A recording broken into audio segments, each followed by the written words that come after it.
৬৩ জনের কবর এইখানে রয়েছে। এইখানেই শুয়ে আছেন হযরত আমির হামজা রাদিয়াল্লাহু তাআলা আনহু।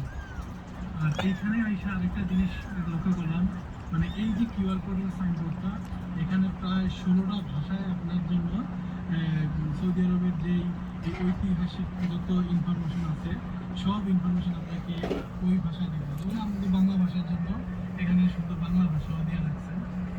আর এই যে মসজিদটা দেখতে পাচ্ছেন, এটা এই শহীদদের স্মরণে মসজিদের সুহাদা নামকরণে পরবর্তীতে এই মসজিদটা ঠিক আছে দাও, এই যে একটু এই যে দুটো মিনার দেখা যাইতেছে, এই মসজিদটা হচ্ছে মসজিদের কিবলাতাইন।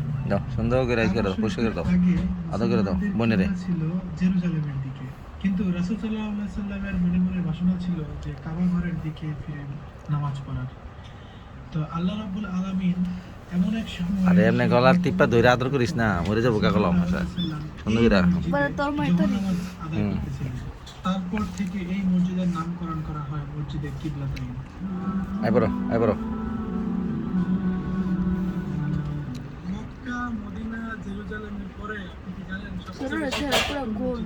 সেটা হচ্ছে মসজিদে কুবা। আর আমার পিছনে যে মসজিদটা দেখতে পাচ্ছেন, এটাই সে কুবা।